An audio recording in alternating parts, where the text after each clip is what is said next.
There are endings that do not arrive through a spoken goodbye, nor require a decisive break. They unfold quietly at a deeper layer of psychological life where energy no longer flows toward the same object. You do not leave in rage. You do not leave in despair. You simply stop being present in the way you once were. And it is precisely this silent shift that causes a narcissistic structure to collapse. In narcissistic relationships, what sustains power has never been love in the mature sense. That power is fed by your ongoing psychological participation, your care, your reactions, your anxiety, your hope, and even your pain. As long as you still care, whether through endurance or through efforts to understand, you keep that system running. But when care withdraws, not through coldness, but through conscious detachment, that order loses its fundamental support. From a Jungian perspective, this is not an emotional act, but a shift of psychological energy. Libido, once poured outward to maintain an image and a role, now returns to serve your own wholeness. And when that energy is no longer available, the narcissist does not simply lose you, they lose the reflective mechanism that allows their ego to exist. This does not produce remorse, it produces confusion, not the pain of loss, but the sensation of lost control. What is striking is this: you do not need to do anything for this to happen. You do not need to prove anything, to practice confrontational silence, or to disappear dramatically. The moment you genuinely no longer care, the system exposes its own fragility. For narcissistic power exists only when another consciousness agrees to participate in their illusion. This video is not about victory, nor does it tell an embellished story of revenge. It moves into a subtler moment, the moment you withdraw from an unconscious role you once carried. And the narcissist is forced, for the first time, to face a truth that cannot be manipulated, that their power was never truly their own, it was borrowed from your care. And when that ends, all control ends with it.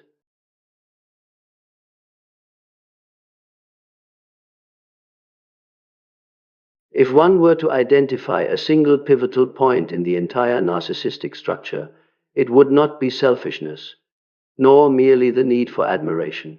The deeper root lies in a rarely stated truth. The narcissist lacks the capacity to self-regulate their inner life. They cannot stand alone within their own psychological world. The self they present, strong, confident, superior, is in fact a borrowed construction, one that must be continuously reinforced from the outside to avoid collapse.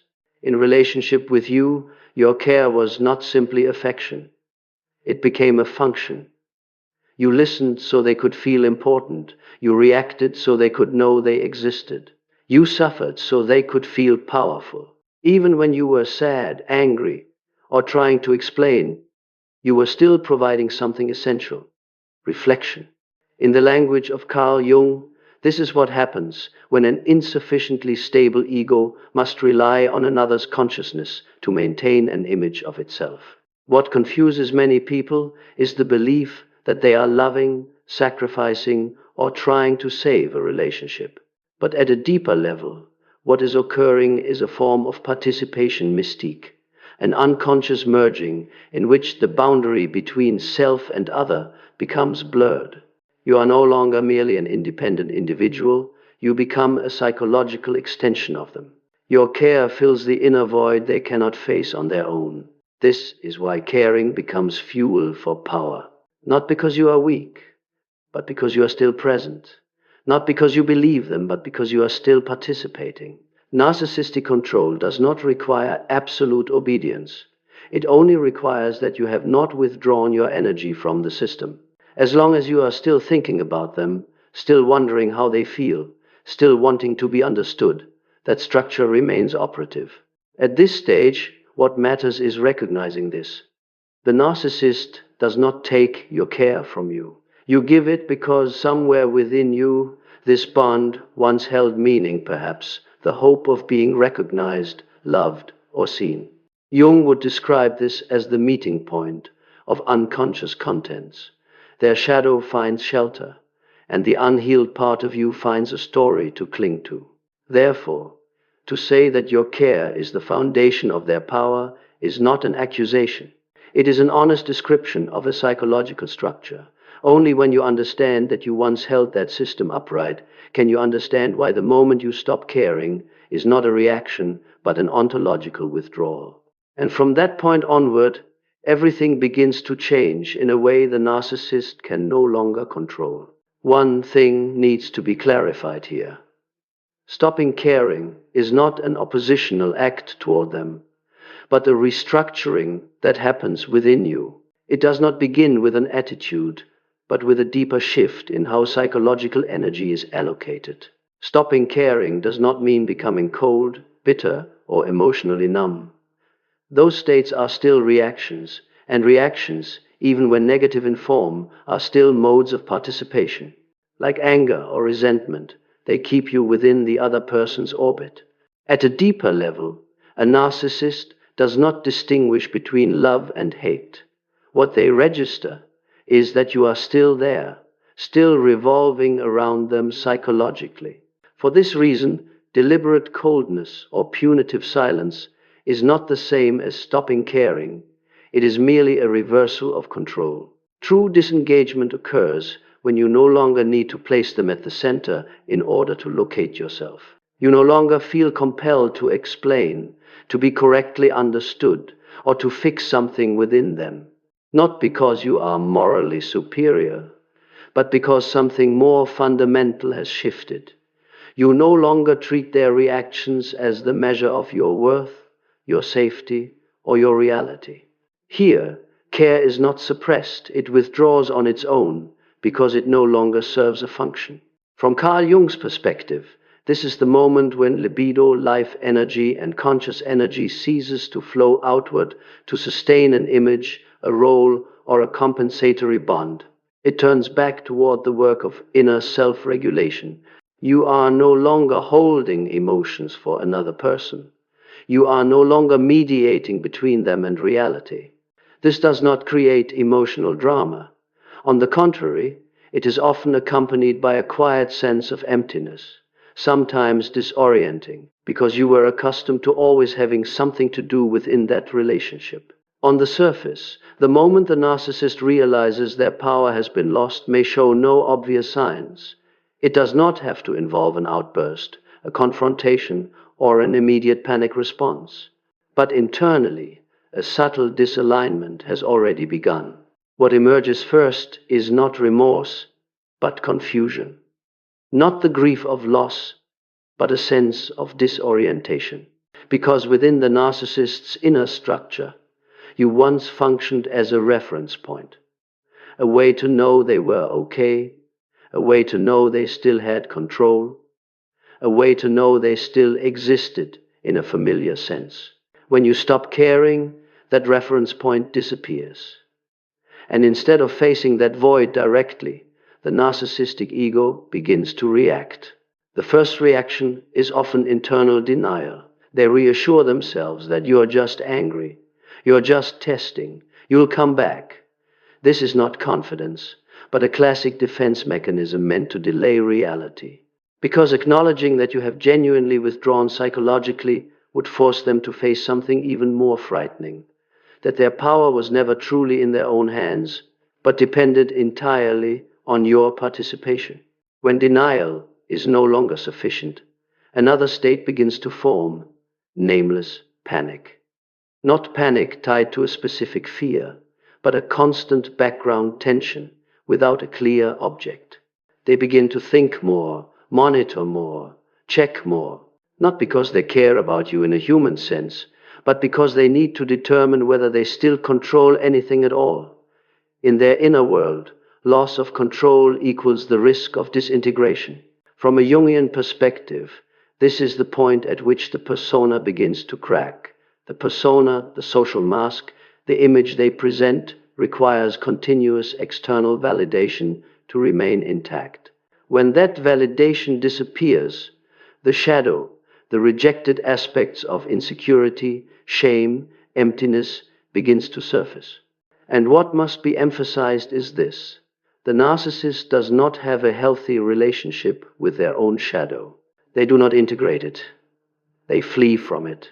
For this reason, when power is lost, they do not turn inward for self-reflection. Instead, they project. They begin to assign to you the qualities they cannot tolerate seeing in themselves: coldness, emotional emptiness, selfishness, cruelty, even evil. This is not a conscious judgment, but a desperate attempt to expel the shadow outward in order to prevent total ego collapse.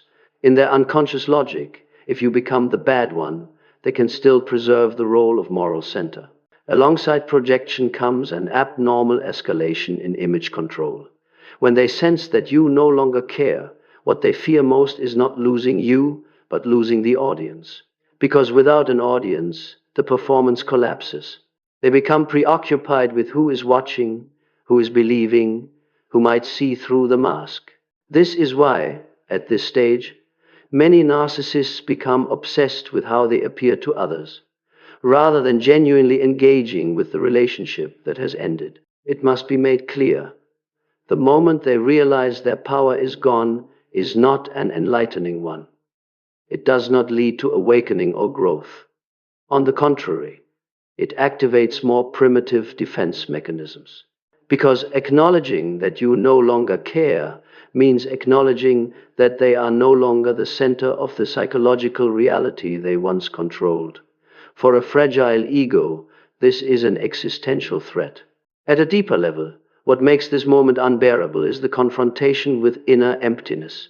When you no longer play the role of regulator, no longer react, no longer provide emotional input, the narcissist is forced, if only briefly, to face a void they have spent a lifetime avoiding. That void has no structure, no meaning, no validation. And because they never built a stable self, that emptiness does not become a space for reflection. It becomes an abyss. Ironically, it is your calmness that makes this moment unmistakable. You do not need to say anything or do anything. Your absence of reaction becomes a bare mirror, reflecting their dependency.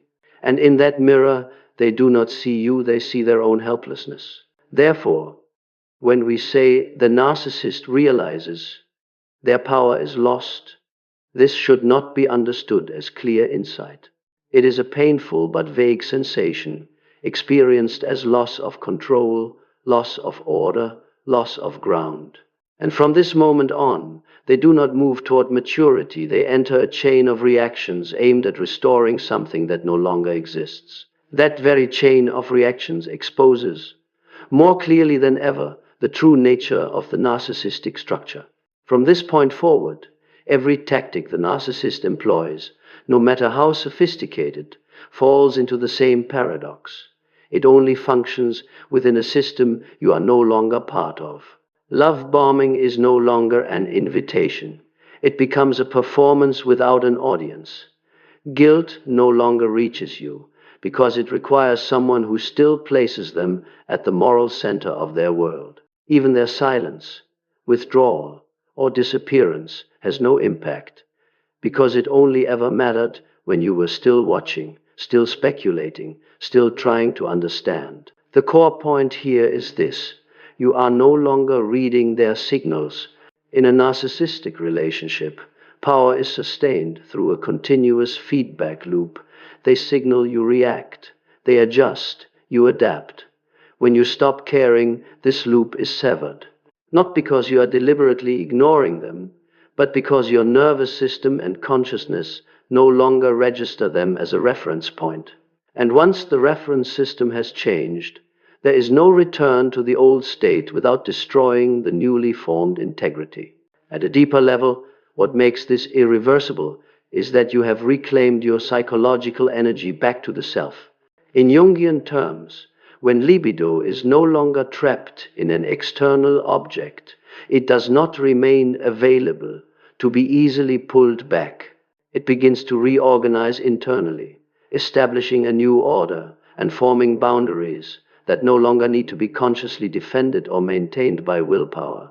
From here, Returning to care would not merely be an emotional choice, it would be a psychological regression, something the healthy part of you no longer accepts. For this reason, the narcissist cannot regain power by changing tactics. The problem is not that they are using the wrong methods, but that the object of power no longer exists in its former form. You no longer serve as mirror, regulator, or container. And because they cannot generate these functions internally, every attempt at reasserting control only exposes their dependence on what has already been lost. Another crucial factor that makes this loss permanent is that you now see the structure clearly, not just the behavior, but the operating logic beneath it. This perception cannot be undone. Once you recognize that their power was built on your participation, every move they make appears exactly as it is, not an expression of love, but an attempt to restore control. And once the motive is exposed, it loses its hypnotic force. At this stage, what the narcissist typically does is increase intensity rather than depth. They may become more dramatic, more active, more successful, or conversely collapse and adopt the role of the victim. But all these expressions share one common feature. They are aimed at reactivating your attention. When that fails, these behaviors not only fall flat, but rebound, exposing the emptiness they were meant to conceal. Most importantly, this irreversibility is not the result of a conscious decision like, "I will stop caring." It is the outcome of an inner transformation.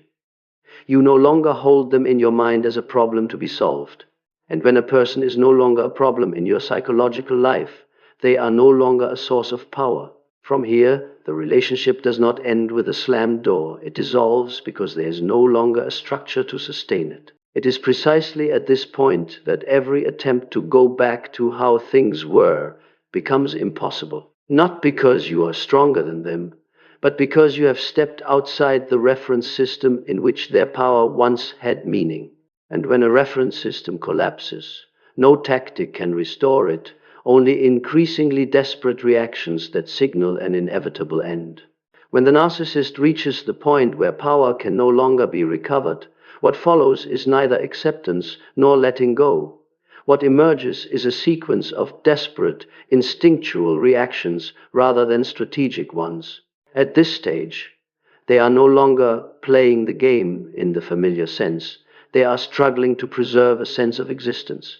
The first reaction often does not manifest outwardly. It is an internal escalation. Obsessive thinking, compulsive recollection, replaying old scenarios in the mind. They do not remember you as a person, but as a lost function. You were once where they discharged tension, where they tested power, where they felt they had weight. When that function disappears, their mind attempts to recreate it through imagination. But imagination produces no feedback.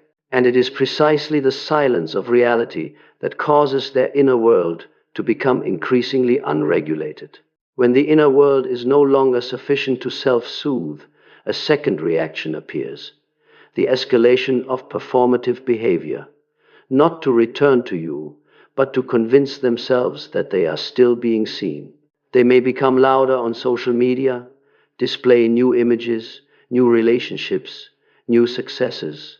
What matters is this. These behaviors are not directed at you as a person, but at the possibility that you might be watching.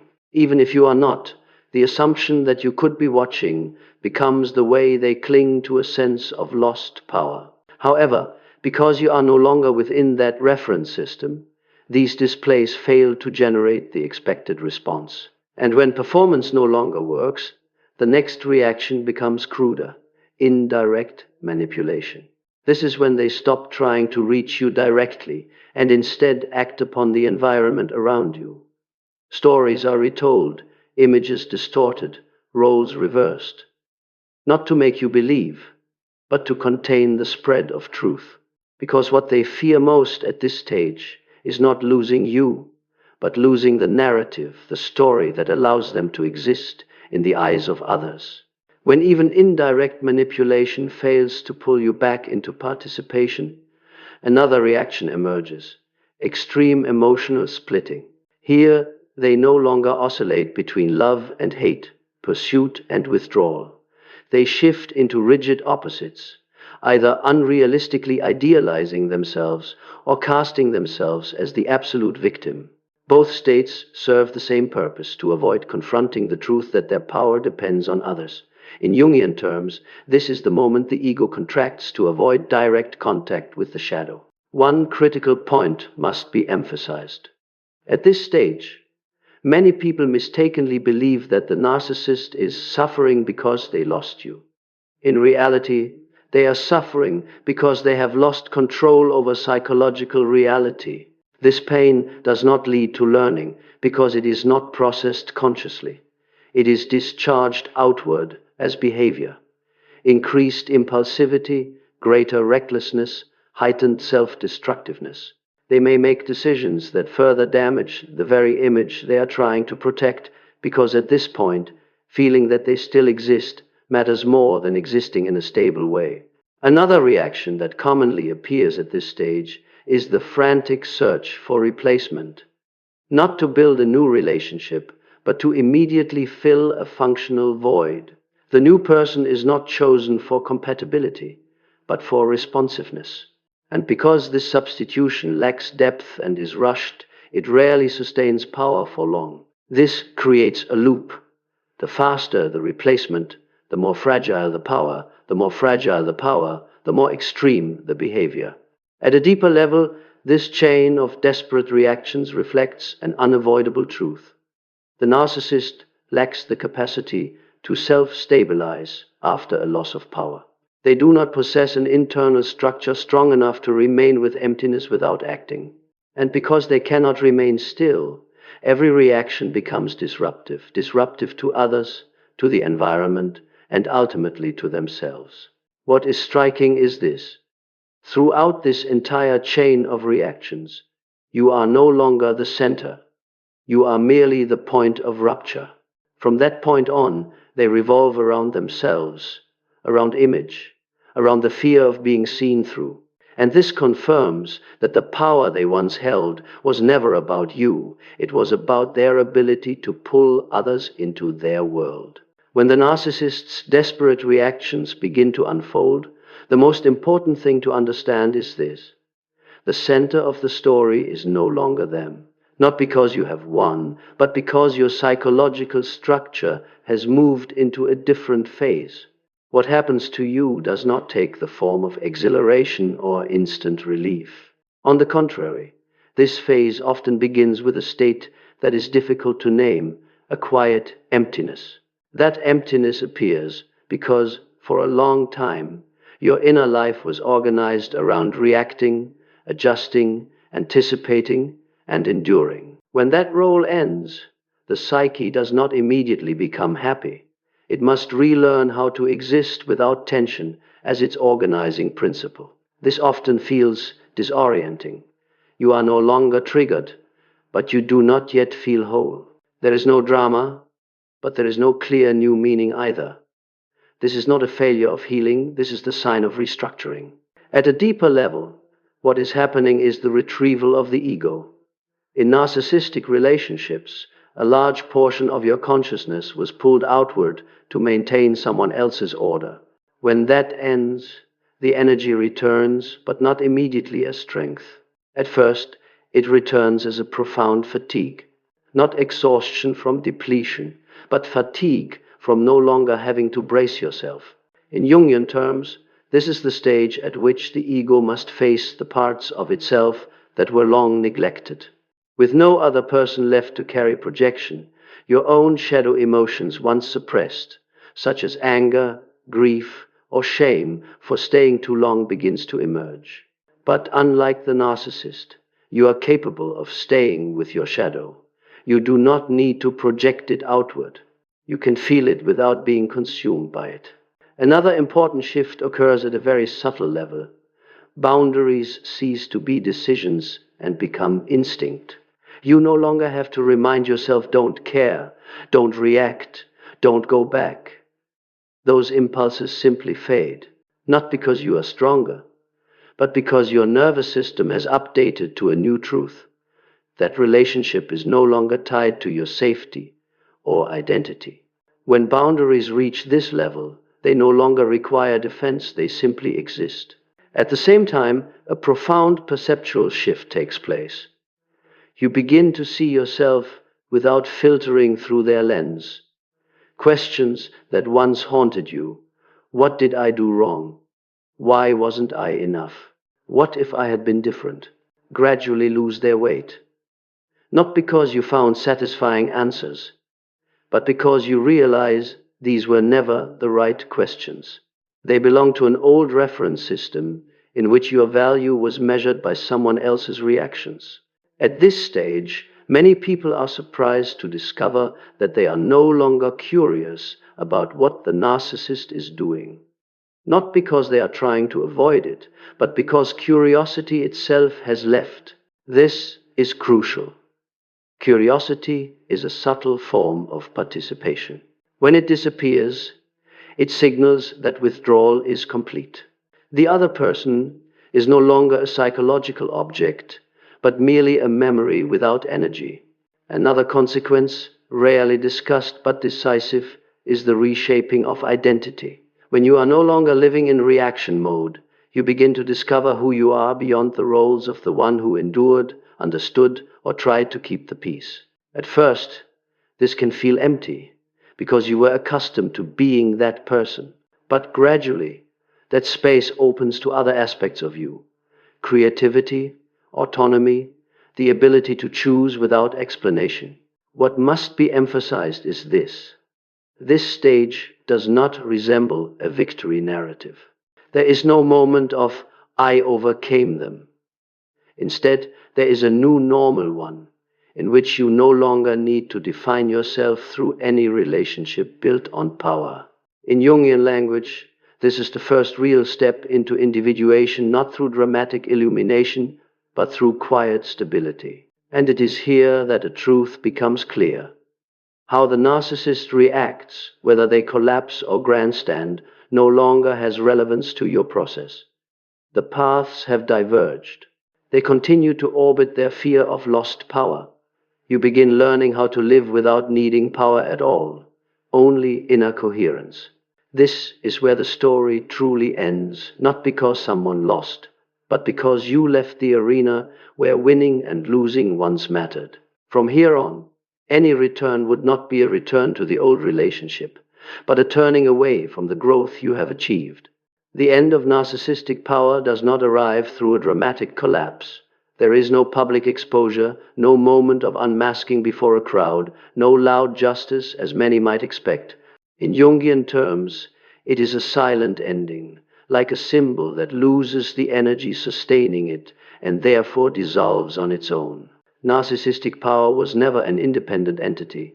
It does not exist within the narcissist, but in the relationship between them and another's consciousness. As long as someone participates, reacts, adjusts, sacrifices, that power has form. When participation ends, power is not taken away, it has nowhere left to exist. This is the key point Jung emphasized across many aspects of analytical psychology. Structures based on projection survive only as long as projection continues. Therefore, the ending does not come from opposition, but from the withdrawal of consciousness. When you no longer participate, no longer react, no longer treat the narcissist as a center that must be managed, their power becomes meaningless. It is not defeated, it is starved. And a structure deprived of psychological energy does not regenerate, it merely repeats itself within an increasingly narrow space. What must be clarified here is this: this ending is not a punishment for them, but the natural consequence of a shift within you. Jung never viewed psychological maturity as winning over others. For him, maturity meant no longer needing another person to complete oneself. When you reach that point, power-based relationships automatically lose their foundation. For this reason, narcissists rarely recognize this ending in a lucid way. They may continue performing, reacting, searching, but all of this occurs outside your orbit. In your psychological world, They are no longer an energized object, but merely a trace of an old structure that has fulfilled its historical role. In Jungian language, the projection has been withdrawn, and when projection ends, enchantment ends with it. The silence of this ending is what makes it enduring. There is nothing to argue, nothing to prove, nothing to fix. You do not need closure from another, because closure has already occurred within. And when closure happens at this level, it cannot be reversed by words, memories, or fleeting emotions. In the end, what remains is not the feeling of victory, but the simplicity of being. You live without vigilance, without constant adjustment, without role-playing. In the deepest sense of Carl Jung's thought, this is the true movement of individuation, leaving compensatory bonds behind and returning to life from an inner center. And from that place, narcissistic power does not need to be defeated. It simply no longer matters. The ending has already occurred, not in them, but in you.